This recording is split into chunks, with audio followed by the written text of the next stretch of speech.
आपको दिखाते हैं कि गिलानी दिल्ली में आके क्या कहता है। दिल्ली देश की राजधानी, जहां पर प्रधानमंत्री, राष्ट्रपति, सेना प्रमुख, सारे इंटेलिजेंस एजेंसी के हेड बैठते हैं, उन दिल्ली में एक साथ 350 अलगाववादी संगठनों का सम्मेलन होता है।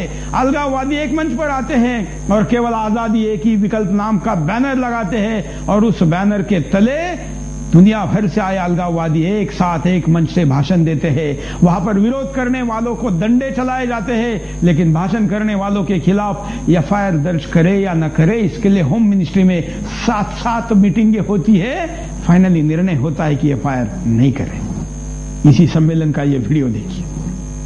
बात यह है कि जम्मू कश्मीर का मसला और फिर उसके लिए जो आज की इस महफिल में, इस इज्तिमा में, इस फंक्शन में जो उन्वान रखा गया है कि आज़ादी इज द ओनली वे, एक ही रास्ता है कि जम्मू कश्मीर के अवाम को आज़ादी मिल जाए।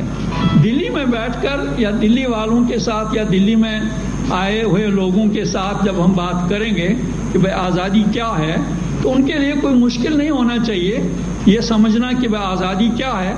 इसलिए वो भी गुलाम थे 100 साल तक अंग्रेज़ों के, और अंग्रेज़ों के इक़्तिदार और अंग्रेज़ों की बालादस्ती के खिलाफ उन्होंने जब जद्दोजहद शुरू की, तो उन्होंने भी कहा कि आज़ादी, हमें आज़ादी चाहिए। वो आज़ादी चाहते थे ब्रिटिश रूल के खिलाफ, और जो ब्रिटिश बरतानवी जो साम्राज्य यहाँ मुसल्लत था, उस साम्राज्य से वो आज़ाद होना चाहते थे। उन्होंने आज़ादी का नारा दिया। बराबर इसी तरह जम्मू कश्मीर के अवाम की गालिब अक्सरियत जो भारत का वहाँ फौजी ताकत की बुनियाद पे कब्जा है, उस कब्जे से हम आज़ादी हासिल करना चाहते हैं। ये बड़ी अच्छी बात है।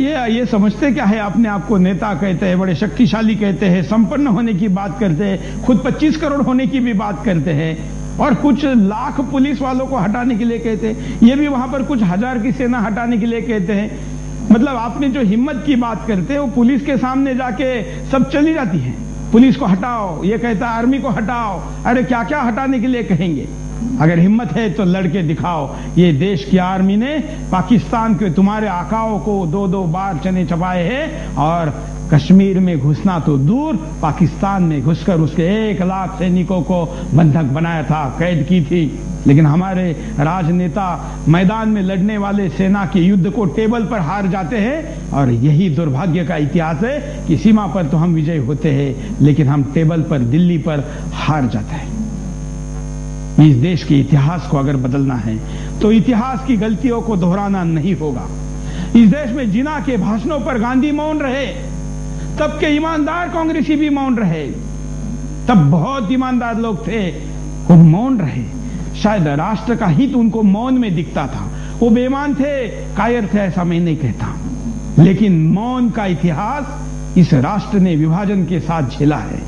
अब इस बार मौन का प्रयोग मत करिए, बिंदास बोल का प्रयोग करिए, यही हम कहते हैं, और इसलिए बिंदास बोल आपके सामने लेकर आ रहे हैं। आज के लिए इतना ही।